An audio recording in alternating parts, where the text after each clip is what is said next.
Hey, up. Where are you going? Tell Sansa her sister's home.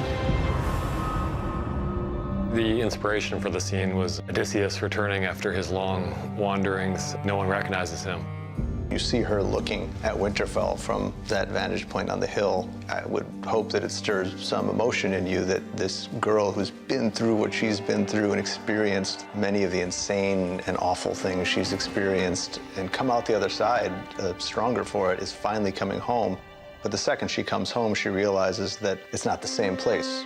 There's a lot of homecomings in this season. I think the crucial thing here is the reunion with Sansa.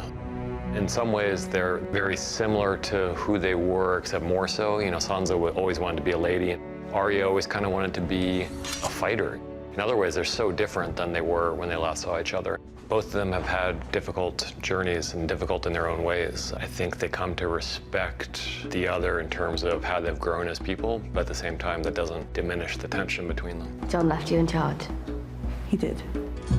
By the end of that scene, they finally get to a place where there's a connection that's more genuine. And the idea with the scene was we wanted to lay in the beginnings of the storyline where Sansa realizes what Arya is now. Your list Of people I'm going to kill. Sansa doesn't really know much about where Arya's gone and what she's done since they last saw each other. This scene, more than anything else, tells her what she's been up to. And the fact is, Brienne is a pretty legendary swordswoman, and it looks like Arya maybe beat her. I mean, Sansa's watching it, and she's not quite sure, is Brienne holding back? Arya's really good at killing people. That's a bit worrisome. Who taught you how to do that? No one.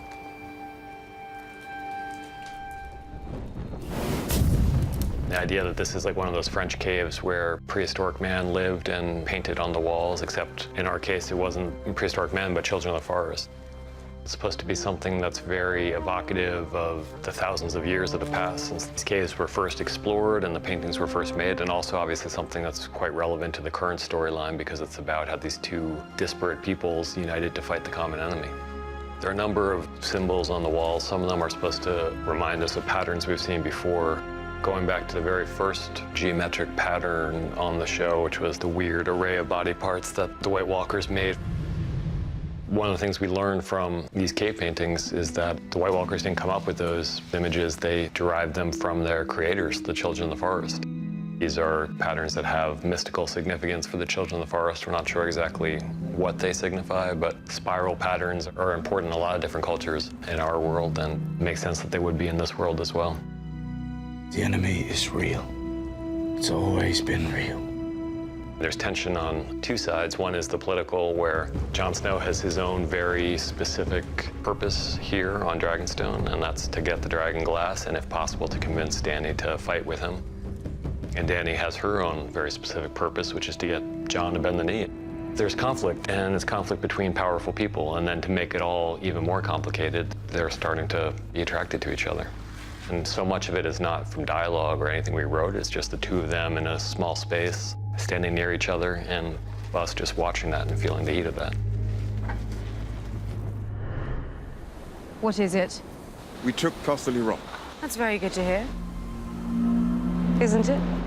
She had a nicely triumphant return to Dragonstone, which nobody contested or got in the way of. From that point on, she's lost two of her principal allies. She's lost a lot of her fleet. She's in a position where if she doesn't step up soon and come up with a big win for her side, she's going to lose this fight before it even begins. I think she really feels the pressure of her situation more than she ever has before. It's a fight she's been waiting for her whole life. I think there are several stories interplaying here. Part of it is that Dany's finally cutting loose. The whole first part of the season, she's been frustrated. In following Tyrion's counsel, she's been fighting with one hand behind her back, and so she hasn't really unleashed the Dothraki horde. She hasn't really set the dragons into combat yet.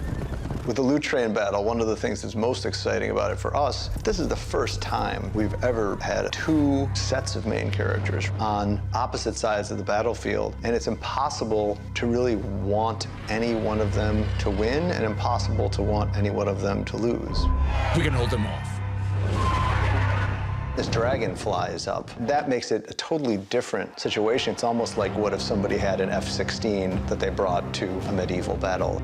You start to scrap the history of it a bit and just think about how would those things interact with each other in a way that's exciting and believable to the extent that dragons are believable.